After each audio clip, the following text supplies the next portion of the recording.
Welcome to the Reason and Theology Show, everyone. I'm your host, Michael Lofton, on a Tuesday evening.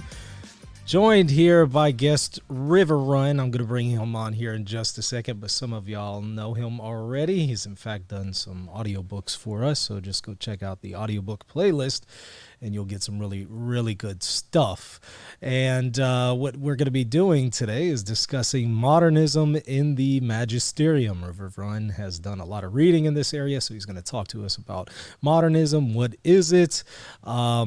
Especially because this is a term that's thrown out all the time, and it's used just so loosely and broadly. So I think it's good that we have a show where we can dig deep on this. Now, for those of y'all also not familiar with him, he is a convert to Catholicism, a catechist, and like I said, audiobook recorder. Let me go ahead and bring him in here. Riverrun, how are you? Good to have you on the show. Pretty good, Michael. I'm pretty good. Good. Yeah. And you know what? It's nice to see you because I've only heard the voice. So it's nice to put a face with the voice. Is this what you expected or no? No, not at all. and nothing wrong. But honestly, I kind of pictured somebody in a tuxedo when I heard the voice. And that's not a bad thing because I love your audiobooks. In fact, I was doing a trip. I forget what it was. I think it was a New Orleans trip. And I had nothing to listen to, and you were just dropping the videos where you were reading Dr. King's dissertation. I listened to those the whole time. It was excellent. We still got to finish the that best one. thing ever. We still got to finish that one. Yeah. That's true, but you did several videos on it. It was extremely helpful for me. So y'all go and check that out. Again, they're also here online. I'll put a link to them. But let's dive in. Talk to us about modernism in the Magisterium. First of all, maybe define for us what exactly is modernism, because like I said, this is a term that's thrown out all the time, and people use the term as if they know what it means. And in fact, a lot of times it's clear they don't actually know what it means. So define it for us. Okay. So there's a lot of ways to define things. You could define things by example. You could say this guy's a modernist, this guy's a modernist, this guy's a modernist. You can define things by sort of characteristic acts. So, this guy says that, denies that revelation is objective, or this guy says this, and that's sort of like this. Or you can give what the Magisterium attempts to give, which is closer to an essential definition. And strictly speaking, what the Magisterium essentially defines modernism as is a kind of agnosticism, particularly with respect to theology, from which results what it calls a vital immanentism and a radical evolutionism, especially with respect to doctrine. So we could talk about what that means, but that's the core thing. And there's three magisterial documents that go over this. Let's see, what is it? I don't want to get them wrong. So it's Lamentabili Sane is the first one. That's a set of doctrinal propositional condemnations of various things that, especially Alfred. I don't want to get my French is very bad. Loisy. Loisy, especially things derived from Loisy, but a few others. Propositions that were condemned, but also Pascendi Dominici Gregis, which the Pope Pius X attempts to give a essential articulation of what's going on behind those condemned propositions. And then the famous oath against modernism, as well as the legal apparatus around the oath, but that's not translated, and as far as I can tell, doesn't give us much more than the oath. But those was dropped by Pius X, right? All that's dropped by Pius X. As far as I can tell, all of it is still in force. It's been the oath was replaced. Well, right. You don't have to recite the oath anymore. But magisterially, none of this has been, to my knowledge, authoritatively revised. So we don't have to go. It's still stuff. But the reason it's it's actually been refined by subsequent magisterium. But we, when we need to look at it, we need to know what it is, so that we can, not go too far beyond it, but also not get deceived by it as well.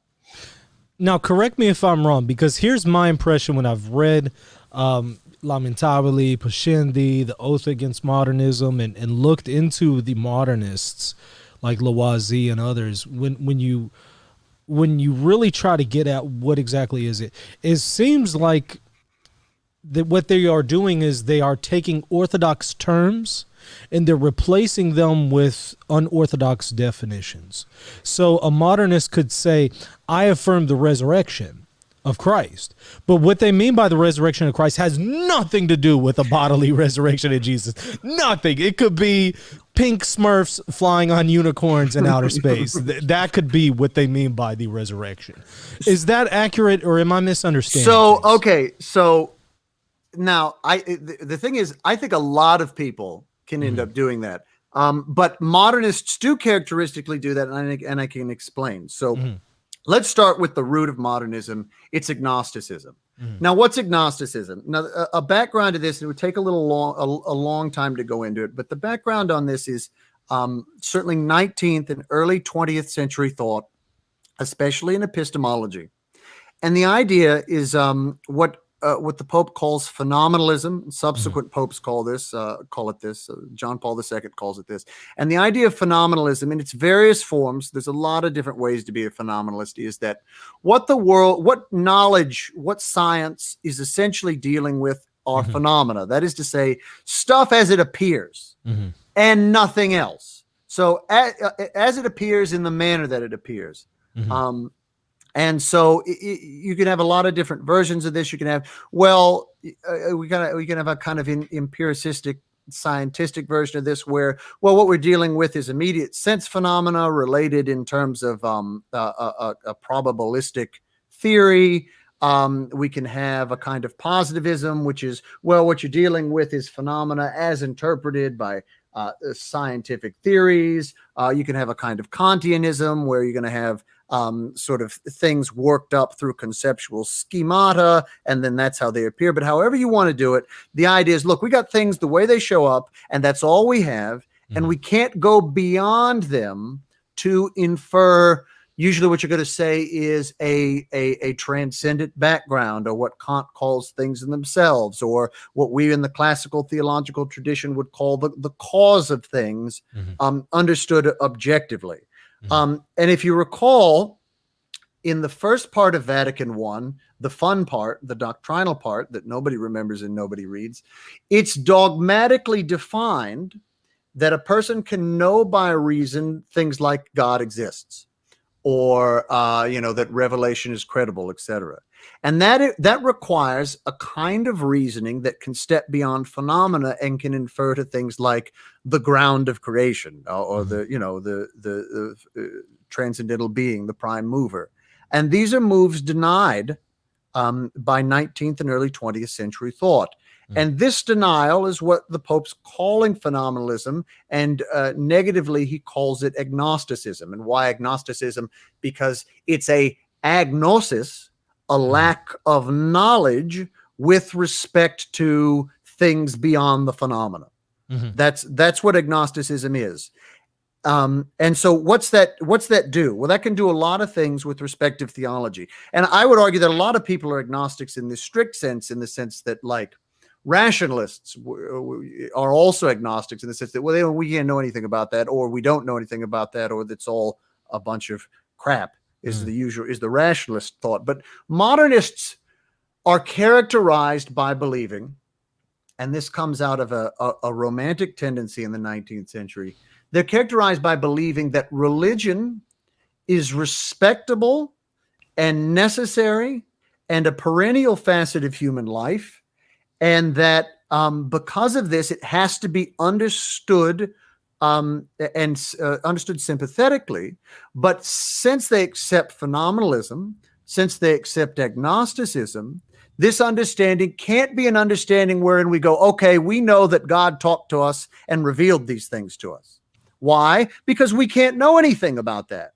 We can't have access to that kind of phenomena. We can't have access to the credible signs of God's revelation. And since we can't have that, then revelation can't possibly be based on that. It's got to be something else.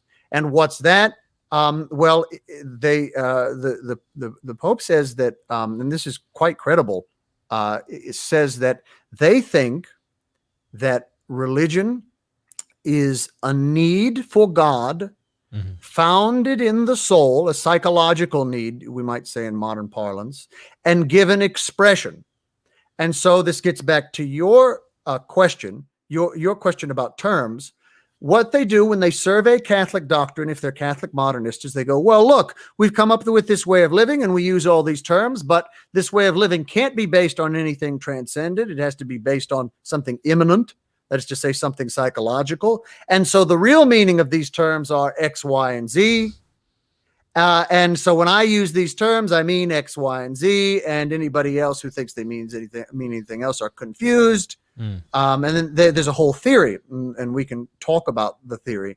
But there's an underlying psychological theory about what religious dogma are for a modernist.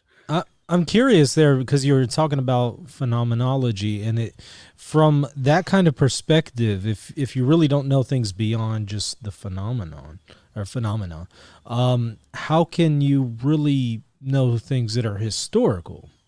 So it's complicated. And first of all, it's phenomenalism. Phenomenology is a separate philosophical trend. Okay. I was trained in phenomenology. John Paul II was trained in phenomenology. Edith Stein was trained in phenomenology. Phenomenology and phenomenalism are different things, although there can be a phenomenalist phenomenology. So it gets... That's both. So distinguish the two terms for us. So phenomenology wants to treat things as they appear in a very broad sense. So a phenomenology. So Husserl is usually credited as the founder of this school, or Brentano and Husserl, how do you want to think about it? But a phenomenology, broadly speaking, is just concerned with things as they appear, and then generally speaking, it'll be non-committal about what we can know about phenomena. It's just examining the appearance of things. It's indifferent as to whether or not, and then can we infer God's existence? Can we know about the credibility of revelation? That's not what a phenomenologist cares about. A phenomenalist, on the other hand, is committed to the thesis in some way or another that all we have are phenomena characterized in a certain way. Ed Feser sometimes calls this commitment nothing but ism. As to say, all we got is this, and they appear this way, and that's all you can do. Whereas the phenomenologist is not saying all we have is just phenomena, correct? No, not necessarily at all. In fact, he might be committed to saying, and the phenomena leads you to such and such. I think Edith Stein pretty regularly does so. Her position wouldn't be coherent if you didn't believe so. But in any case, where were we? Well, I mean, now I was curious about how would they know things that are historical, I guess, because we can't really experience those things directly in the same way that we can't experience directly the God as cause, right? I mean, we can experience some effects, but not him as cause. We would have to rationally go from the effect back to the cause. In the same way that they would be skeptical about that, why wouldn't they be then skeptical about history? So history is really weird. And Pascendi talks about this, and pre-conciliar theology talks about this, and it says that I think, if I recall, it's Pius. If I'm wrong, somebody correct me. But it's either in Pius or it's in Sacre Theologia Summa, whichever. But it's they discuss historical modernists, because modernists are just people who have vaguely these commitments, and then they can show up in any field. And in history, it says, well, they're anxious. The historical modernists are anxious lest they appear committed to a philosophical program and not to historical objectivity.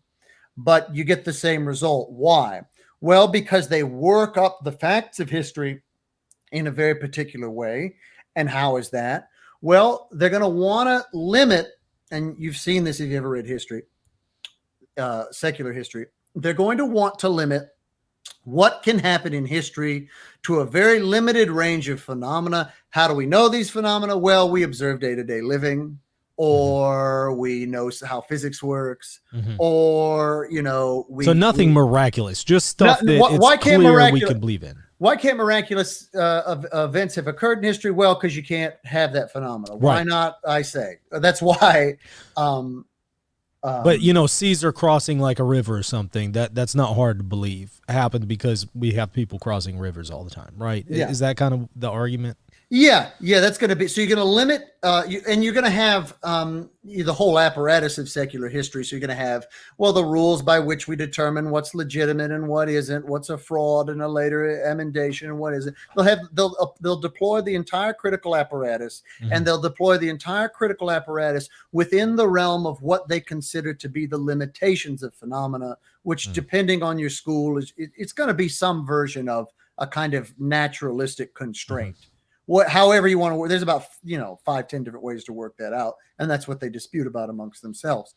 But at the end of the day, the result's going to be the same, namely Jesus can't possibly have divided the loaves and the fishes. I think I was reading Tyrrell one time, a modernist, on this, and it's something like, how can you even imagine? What are we supposed to imagine with Jesus and the fish, that he took them and stretched them and then they popped into, and that's inconceivable, and therefore it didn't happen, is the kind of reasoning that you'll get. And so they go, well, that's not even a conceivable phenomena within the range of phenomena, and therefore it has to be read in a different way. How's that? And then that's in terms of immanentism, and we can talk about that. Talk to us about that immanentism and vital immanency, I believe is what Pope Pius X called it. So I want to talk about this, and I wanted to use, you can use Pascendi, but I wanted to use what is it? The Sacrae Theologia Summa, because I wanted to show that this is how people read this teaching before the council.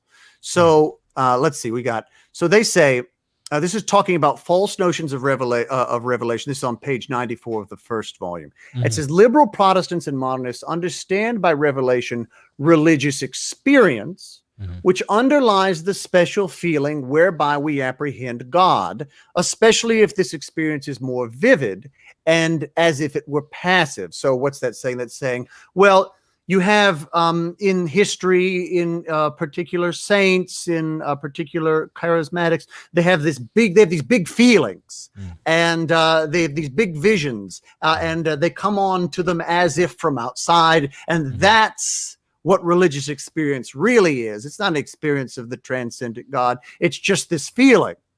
And then it says the modernist. So this is what are we saying? We're saying that modernism is primarily an attack on the notion of revelation. And it goes on to say, modernism signifies a modern tendency, that is, at the end of the 19th century and the beginning of the 20th century, of explaining and interpreting many things in religion from an immanent subjectivism and from relativism, while presupposing it as its foundation, a radical evolutionism and agnostic subjectivism, which is what we talked about. Agnostic subjectivism is, well, we can't get beyond these appearances, and evolutionism we'll talk about in a minute. There are several forms of modernism, whether regarding religion itself and its essence and notion, or regarding the inspiration of the sacred books and their interpretation, or regarding religious history and the evolution of dogma, or regarding faith and revelation and their defense and apologetics. Hence, modernism can be philosophical, exegetical, dogmatic, blah, blah, blah. And then it says, religion, according to the modernists, must be explained not from an intellectual concept of God, but as a vital phenomena experienced in the life of man, which what we said. But the first motion of every vital phenomena must be sought in some kind of need, or in a certain movement of the heart, which is called feeling. Therefore, faith, which is the beginning and the foundation of any religion, must be located in a certain intimate feeling which arises from a need for the divine. But this need is founded in the subconscious, and it bursts forth from there. Having supposed these ideas of religion and faith, the modernists easily pervert the notion of revelation. Revelation, according to the modernists, is not an intellectual manifestation of some truth coming from the outside, but it is something that comes from within a man, from his religious sentiment. Revelation of at least the beginning of revelation is the religious sentiment appearing in one's consciousness, or religious experience whereby God is felt and manifests himself in a man. Thus, men who have such religious sentiments are more developed, and more lively religious experience are said to have revelations. Therefore, they say revelation can be nothing else than the consciousness acquired by a man of his revelation to God. But since revelation is confined to the consciousness of men and evolves with it, it is subject to progress and change. Therefore, public revelation was not closed with the last apostle, but it is perfected in the consciousness of the faithful. So, what's this saying? So what it was saying is, okay, we don't know anything about the truth in the transcendent truth. We know things about phenomena, but that's not the truth, capital T. We don't know the ultimate causes of things, is what this is going to be. But as a modernist, we're committed to religion having some integrity, some value for mankind. Usually, in fact, at the end of the 19th century, at the beginning of the 20th century, the commitment is that religion is a supreme development of mankind, is supremely moral. Are we still working? It sounds a little blank. Yeah. Okay, there we go. Okay, good. Mm-hmm. Okay. That it's supremely moral, but the integrity of this life has to be explained by some other principle, since in general we can't know the transcendent causes of things. Therefore, it has to be explained by something we do know. What do we know? We know our own psychology. So what explains the religious life? Well, our own psychology. What corresponds to religious life most obviously in the general phenomena we experience? Well, these big feelings, you go to church, you go to the liturgy, you go to a Corpus Christi procession, and these big feelings well up inside of you, and that's what religion is. That's what religion is. And this strain, that goes all the way back to Schleiermacher. That's the romantic conception of religion, but immanentized. So Schleiermacher is weird. Schleiermacher is a weird Kantian who thinks that, well, there's this realm of experience. It's the religious experience, and you can understand it through these sublime transcendent feelings, but it's kind of out there. It's kind of third party. It's kind of not you per se.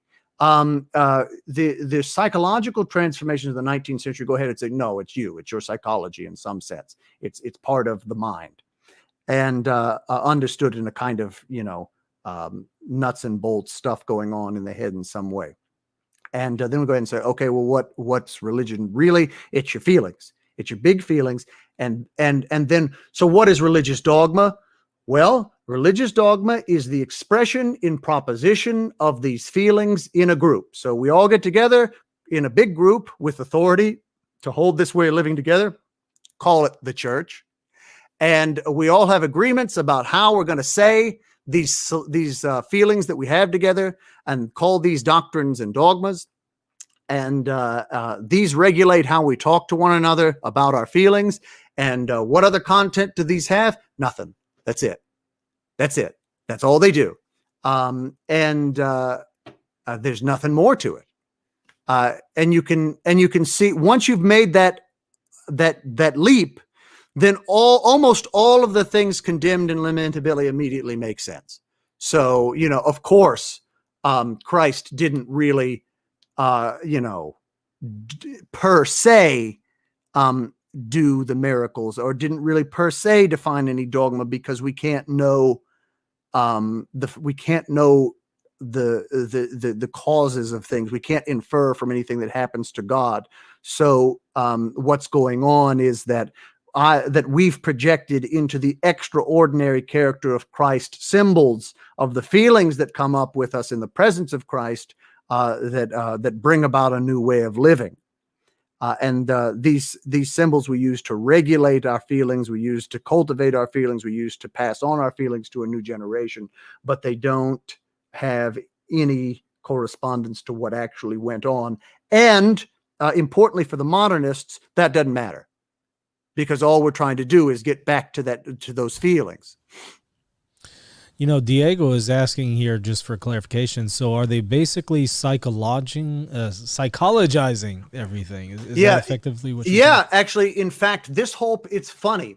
This whole period in philosophical thinking is characterized by a psychologizing movement. Even in one of the big debates, but a parallel illustration. One of the big debates in Germany at this time is a debate over psychologism and logic.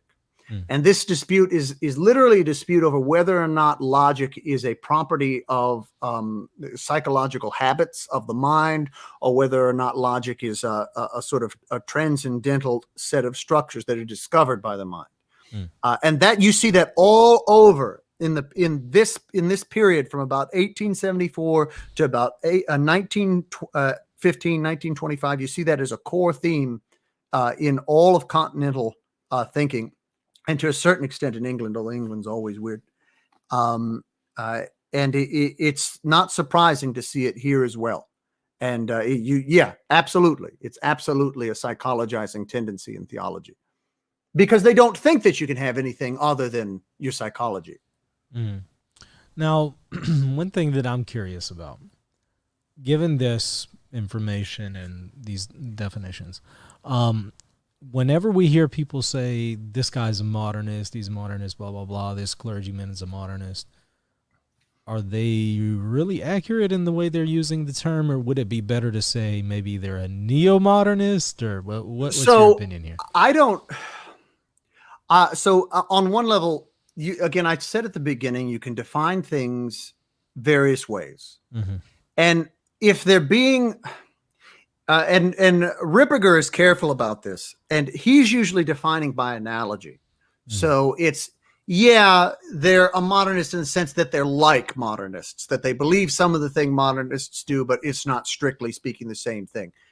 It's not even clear to me, and Michael, you might know better than me, if modernism per se is defined as a heresy, or if it's simply a reflection of a set of heresies combined under a label.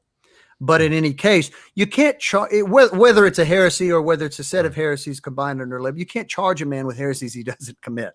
Right. So you should never say that a man is a modernist in the heretical sense if he doesn't commit those errors. And as far as I can tell, like, just take a generic liberal.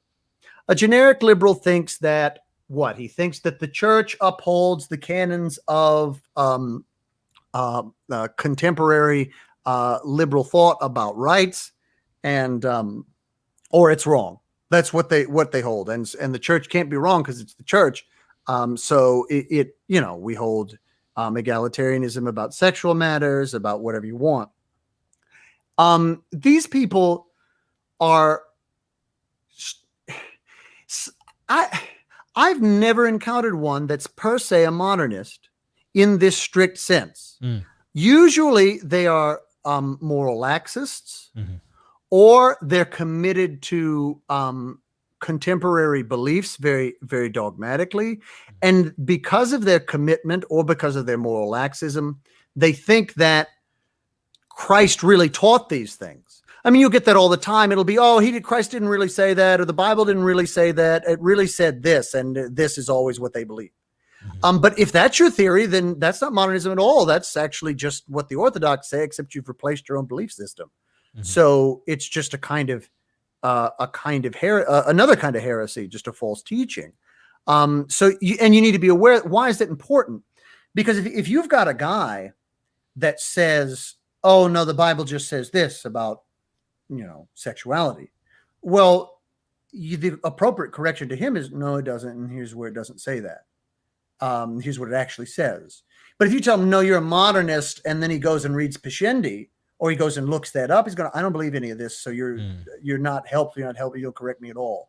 And with some clergymen, I mean, they'll just apply it all over. Sometimes it means, "I don't like how this guy's tone. I don't like his endorsement of Vatican II. Right. I don't like that. I don't like development of doctrine." Like Bishop Barron. Bishop Barron says some stuff, and sometimes I don't know if I would go in that direction, or I don't know if I would think like that, or I don't know if I would if that's the development in the Magisterium. But I never think that.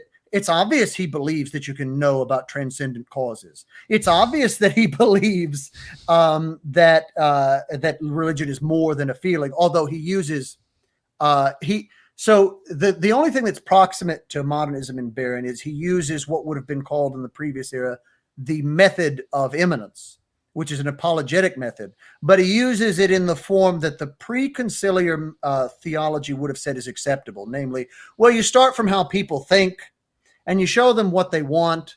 And then once you show what they want, you go, well, guess what? the church satisfies what you want, and then you go ahead and do the classical apologetics where you talk about the miracles and the resurrection. And there's nothing wrong with that. It's just an attempt to appeal to people, as it were, where they're at. But there's nothing, that's not modernist. It's just proximate to some things modernists would do. So anything that's wrong and barren is either a specific heresy or a specific, less probable opinion, or whatever censure you want to give him. But it isn't modernism as far as I can tell. Or even James Martin. James Martin, as far as I can tell, seems to be a moral laxist with respect to sexual matters. The most charitable reading I give to him is, well, yeah, that is wrong, but we focus on that, and we're going to focus instead on accompanying these people and doing our best for them. And that's the most charitable reading I give him. But that's not modernism. It might be wrong. It might not be something you should do. It might be dangerous for souls, but it's not modernism. The only guy I know in present living Catholic academic discourse that I go, that guy's a Catholic modernist, is John Caputo. If you've ever read John Caputo, he does a bunch of postmodern Catholic stuff. And yeah, it's just straightforward modernism. But it's not very common.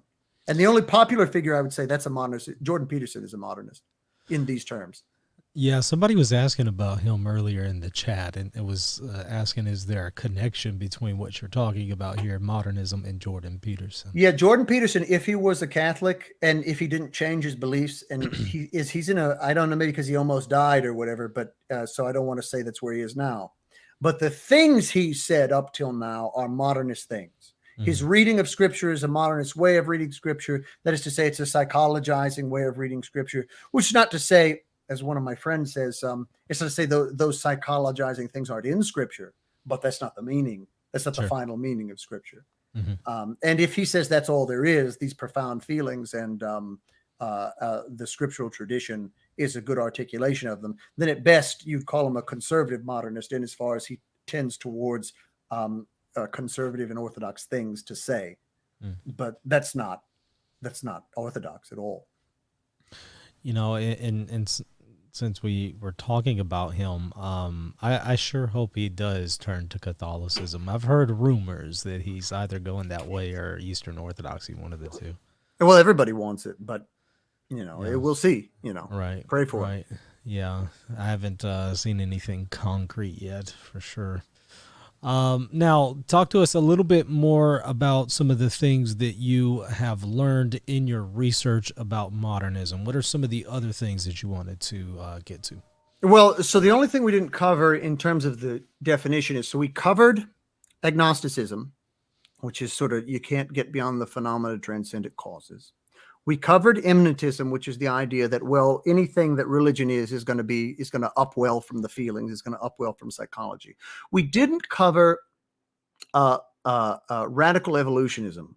Now, it's there's a bridging concept, which is, and I tried to express it, which is the idea that doctrine or church teachings or Christian orthodoxy is just an expression of the feelings. That's you'd have to flesh that out some more, and that takes up, when you actually read the modernists, that takes up a lot of their text. But the third concept is evolutionism. This idea is that, and this is what they use to pressure the church, if they're reformers. This idea is going to be that, okay, so right, we have these religious feelings and we come up with regulatory propositions, things that help us to hold these feelings in place and to transmit them to other people, and maybe to regulate what we're going to allow you to say from your feelings and what we're not going to allow you to say. But over time, because of how human beings are, these propositions don't function as well.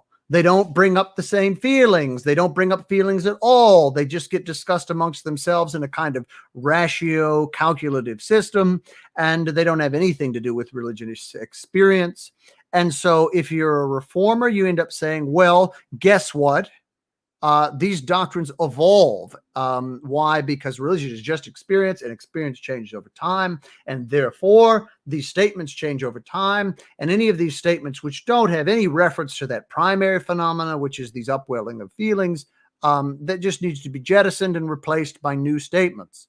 And if you hold that view, generally speaking, you're going to hold a view about the Magisterium wherein the Magisterium doesn't have real authority, except in as far as it articulates well the religious feelings of the time, which is now that's the bridge between actual modernism and what most people think modernism is. Because when they see a reformer, even now, they usually see a person who says, that doesn't seem right, and therefore it should change. Modernists make that inference, but you can make that inference from a lot of different directions. But that's the bridge concept that gets you from the magisterial teaching to what people call modernism in general, which is a whole nother topic. You could do a whole show on how it became a polemical term. But that's the third facet. And I didn't know if anybody wanted to talk about that or ask about that. But we could, if anybody said anything. Yeah, I'm not seeing any questions offhand, but I am calling for them now. So y'all go ahead and send some chat questions. That way we can get them going here in just a little bit. Make sure to put it to @Reason Theology so I can pick it out. But no, go ahead. Continue. So let me think. So some interesting things that fell out of this. And one of the things, so usually, and again, it's a whole nother show on the polemic about modernism. Usually modernism is treated as a kind of underground movement or a kind of conspiratorial movement.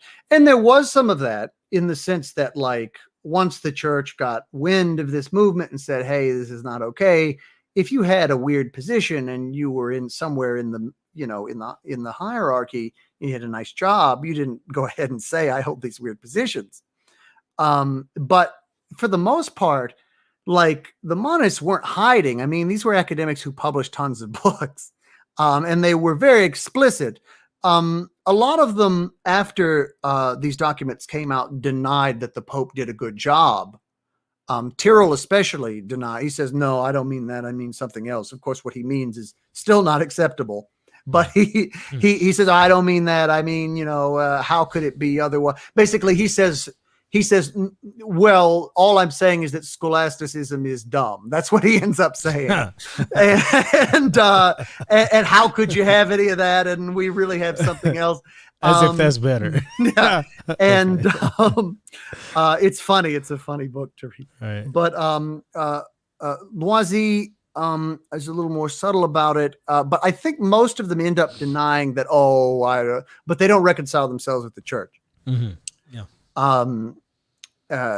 But they're not. Well, the big important point is that they're not hiding. This is not some secret. This is not some underground movement. And on top of that, and you would talk to Dr. Minard better because his reading in the French is better than mine. But I don't see any real indication that you've got a direct and immediate borrowing from the modernists into the Nouvelle Theologie. In fact, what I think, even if you want to go to, I'm drawing a blank. What's the guy? He wrote all those poems. He's got that weird cosmic evolutionist view. Desjardins. Yeah, even Desjardins doesn't seem to hold these views. He just really loves the evolutionary view. And so he's got that in common with them, but that's not the same thing. And a lot of the guys accept parts of modern biblical scholarship, which is going to have views that are similar, but that's not this. You could accept some parts of modern biblical scholarship without being a modernist and without being committed to modernist things. You could just say that, well, the historical theory is more complicated than what we usually thought it was. You don't have to hold this weird view that, miracles can't possibly happen. And, the scripture is a mundane document embellished by the psychological experiences of the early Christian community. Now, some, except for Schillebeck sometimes says weird stuff like that. And I don't deny that. Some people do. And when you see people talk about religious experience in the early community, that's at least a small holdover. But Mm. Not everybody seems to have done that. What do you think about this one from Alexander? He asks, so is Catholic education now just lacking in discipline and moral relaxation, but it's not modernist? Catholic education right now is a lot of things. So it looks like modernism in the sense that the Magisterium taught you since the council to pay attention to how people feel and receive things. And so just like modernists, you're going to be paying attention to psychology. But the motives are totally different. The motive during the council and after the council appears to be, look, we got isolated from how culture is going. They don't hear us, they don't see us, and we need to make some kind of connection with them. The modernists think that psychology is life, is religion, and therefore religion should be a handmaid to psychology. Those are very different motivations. And so the motivation we actually have is literally what they say. It's a dialogic motivation. And does this result in difficulties? Yeah, of course it results in difficulties, because every time you attempt to reach out to somebody and you attempt to appeal to them, there's always going to be a temptation to compromise everything you believe. And of course, we have to constantly offer and then take, and then take back and then revise. And it's a constant problem, but it's not the modernist problem. It's a different problem. It's a very different problem. It's a rhetorical problem. It's a personal problem. It's a alienation problem, but it's not the modernist problem per se.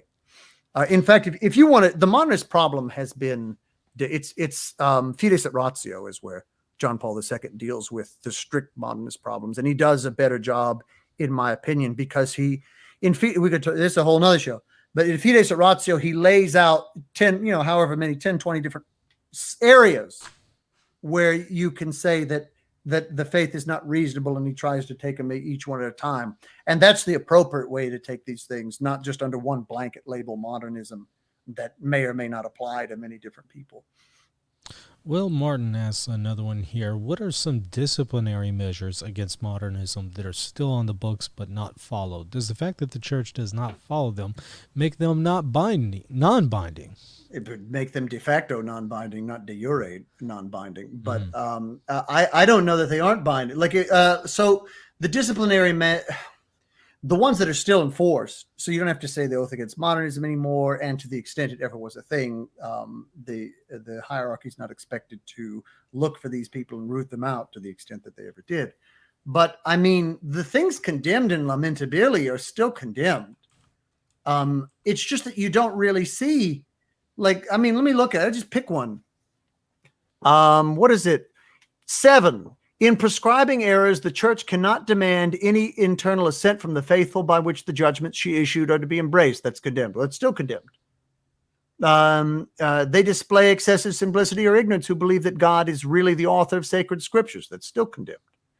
Most of these things are still condemned. Would we go hard on you? I mean, it's not clear to me we went hard on you in the first half of the 20th century, but would we go hard on you now? No, probably not. Not unless you made a big deal about it, not unless you're Hans Kung and you wanted to be, the representative of real, contemporary, authentic, liberal, good Catholicism. But for the most part, no, we don't go hard on you. But there's a lot of reasons for that. Not modernism per se. Does modernism relate to Hegelianism? If so, how? Yeah, it's a sad, degenerate version of Hegelianism. So Hegelianism is a grand theory that doesn't work out. Modernism is a pitiful theory that also doesn't work out. Hegelianism is going to be the idea that all of reality works on the basis of all of reality is fundamentally a idea, and is ultimately this idea space is the reality of God becoming in the fullness of time, and this becoming has the appearance in consciousness, but also in reality of the conflict and coming together of ideas understood in a broad way. And you can produce a wide historical theory from this. And this is a brilliant and captivating idea. that doesn't work out. But that's about objective things. Hegel is weird. Hegel works on the other side. He gets so Kantian that you get the thing in itself back, you get reality back, you get God back. Everything comes back. It's just weird. It's just a weird development of ideas through and in and outside of transcendental experience. In the modernists, it's really just, well, you have these feelings, and that's all we see. And so if religion is anything, it's those feelings, and then we use words to capture them. And it's really, really boring and sad. And it's a really deflationary theory. I don't know why anybody found it captivating, let alone capable of reforming the church. It's like when modernism is it's the equivalent in theology of the political idea that, hey, if we're just all nice to each other, we'll really revolutionize politics. And if we just attend to our feelings, we'll really revolutionize theology. No, you won't. It's boring and dumb and banal. Here's a fun one from Fundamentum Veritatis. Where does the meme of "that's modernist" come from as of late? And what is the most effective way to change minds when people misrepresent modernism? Comes from Lefebvre. I don't have any problem. It's Lefebvre. It's Archbishop Lefebvre and his polemic. I think he acted in good faith in using it, but I don't think it was a good criticism of his opponents at the time. And it's been sustained, especially by Michael Davies. It's been sustained, especially in traditionalist circles and in some conservative circles. That's where it comes from and what sustains it. What was the last part of his question? Oh, and what are some most effective ways to change minds when people misrepresent modernism? I would say for me, the most effective thing was, well, look at the documents and what do they say? And they don't say that. They say something else. You can stretch and twist and look at them and you can go, oh, synthesis of all heresies. That's in there. Mm-hmm. But what does he mean? Right. He means that when Pius X says it's the synthesis of all heresies, he means that when you're a modernist and you review all of history, every heretical declaration looks like basically what's a heretic for a modernist? It's a guy with a religious experience that was different than everybody else. And so you can always ask, well, do we have those feelings now? If we do, well, they can apply. We can defend his thesis. That's all it means, because all religious feelings equivalent in the sense that it could all be expressed and had and captured in propositions. And if Arius had a religious experience contemporaneous with what we're having, and now his propositions are valid. They hold our experience in words.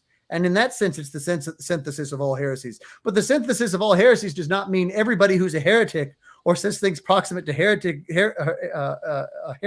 is a modernist. Otherwise, Arius would have been a modernist. Otherwise, all the Protestants are modernists. Otherwise, some of the East Orthodox are modernists. That doesn't make any sense. It's silly. So go look. Just look at it. Why won't they? Because we have perfectly good documents after the council. We have Fides et Ratio. We have perfectly good guys. We have neo-Thomists. We have recoverment Thomists who don't believe in neo-Thomism, who all do this critique. And you can do it just fine, and you don't need to keep hammering on modernism anymore. It's not 1976. I'm not traumatized by the council anymore. We can talk about what actually people are saying, and you have to read what they say, and you have to engage with it, and you have to go, that's wrong, that's right. This is why it's wrong. This is why it's right. Not just have a slur word that you call people. That's just not criticism in the first place. Well said. This one is from Jacob. So can a Catholic hold to any sort of evolution, or is it only an intellectual evolution and not Darwinian evolution? Okay, so Darwinian evolution, this is complicated. The only thing in common with radical evolutionism and Darwinism is the term. Now, obviously, if you want to look at how the end of the 19th century and the early 20th century shaped up, Darwin is the inspiration for the idea that, well, we got to look at the evolution of everything. Now, but that's preceded. Hegel already seeded that thought. Hegel already, Hegel and the Hegelian school, you could see it in Strauss, already, you could see it even in the church received a much less difficult version in development of doctrine. But I mean, the fact that Newman exists and that he's working on development of doctrine shows that he's a man of his time, even if it comes out orthodox. The idea is that we need to look at history. We need to look at how things progressed and changed in history in order to know what they are. That's the core idea. And then there's different ways you can go with that. Darwin thinks that's fundamental to life. If you hold this vital evolutionist view, if you hold this vital immanence view, you're going to align with Darwin, and you're going to go, well, of course, the life forces are upwelling in us in our religious experience. And so we're evolving in a deep sense, in an important sense. And that's going to go into how we think about religion. But that doesn't have anything to do with whether or not you can think, for instance, that Darwinian evolution is a good explanation.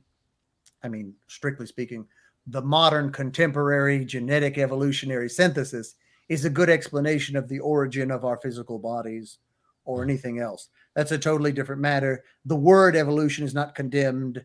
Things that occur under the word evolution, thoughts that occur under the word evolution are not condemned. Merely the idea that dogmas don't express objective truths and can't be authoritatively stated in a definitive way once and for all by the magisterium of the church. That's all that's condemned.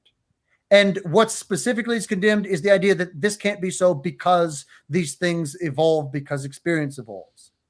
That's all that's condemned under the title evolutionism. Nothing else. Not Darwinian evolution, not even Hegelianism, which is condemned under other things. Only that idea. And then one last one, because we're coming up on the hour and we got another show, 2 shows back to back. This one is from William. How does modernism relate to postmodernism? One seems to have an overarching trajectory and the other rejects such a thing. But today it's hard to tell who is who. I'm dumb, so go easy. Okay, so this is just word connections. So the term modernism in the Catholic Church is different from the term modernism in the history of European thought. So they have more in mind modernism as expressed in architecture, as expressed in art, as expressed in writing, which is, who you're going to see in poetry. You're going to see this in Pound. You're going to see this in oh goodness, who wrote the cantos? I've lost all of a sudden. No, that's Pound. Proof Rock. Who wrote that? Fan, I don't know. Famous. It'll come to me later. Famous British poet. But in any case, the modernists tend to think that it's a little complicated, and we have to look at it. But they tend to think that reason has crystallized into these various structures by which we need to organize our thought, by which we need to organize our life, by which we need to organize our art, etc. And there's consequences to this, and there's benefits to this, and we're going to have ugly architecture and squares and stuff. Postmodernism is typically going, and postmodernism intellectually is typically going to be a rejection of this period, and the idea that the statements of this period are narratives, that they're one among many possible narratives, and that what we can do is explore different narratives and make them up as we go. There's no rules constraining us. Now, modernism in the prior sense is related to Catholic modernism in the sense that, yeah, I mean, Catholic modernists tended to have some strains of thought that were like modernism in the broad sense. But postmodernism is not a reaction to modernism at all. In fact, as I said, John Caputo, who identifies himself with the postmodernist school, clearly holds things that would be condemned under the label modernism. He clearly believes that revelation is some kind of upwelling of experience expressed variously in images and words. And I think he's retired now. If he's not died, I pray for the repose of his soul if he's died. But I can think of very few other living Catholic modernists, because they all tended to leave the church. Because by the middle of the 60s, what happened? At the beginning of the century, the religion was thought of as an extremely moral and important and human development phenomena. And by the middle of the century, the narrative of corrupt religion, stultifying religion, a religion bad for you, bad for your sexuality, bad for experience, set in.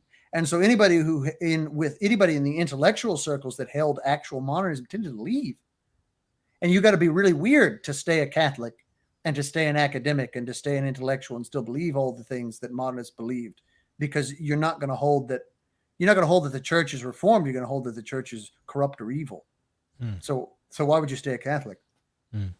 Even Kung, for all his other problems, is not a modernist, as far as I could tell. Yeah, he might hold to some heretical propositions, but doesn't necessarily make him a modernist. Look, I appreciate you coming on, Riverrun. This was really fun. I want to have you on again. I think we were supposed to have you on to talk about, what was it, Skillabix, I believe? His comments on the Second Vatican Council. Yeah, we translated what was it? We translated we talk about it silently now, but later we'll say it explicitly remark, and it didn't turn out to be what Lefebvre said it was. Right. Where he was talking about Lumen Gentium. I was actually reading about that incidentally earlier in a doctoral thesis that I was reading, and they brought that issue up. So yeah, I think that'll be fun if you want to come on again and do that. I'll let you know. Well, everybody, I appreciate y'all also commenting and asking questions to Riverrun here. And again, once again, Riverrun, thank you for coming on. You're welcome on anytime. No problem. Thank you, Michael. And everybody, don't forget to comment whenever this posts on Facebook and YouTube. Like, subscribe, and also go to patreon.com/Reason and Theology and become a patron if you would like to support us. Or reasonandtheology.com, click on the St. Maximus the Confessor Institute and get a whole bunch of free lectures. And I think that'll do it. Till next time, God bless. God bless.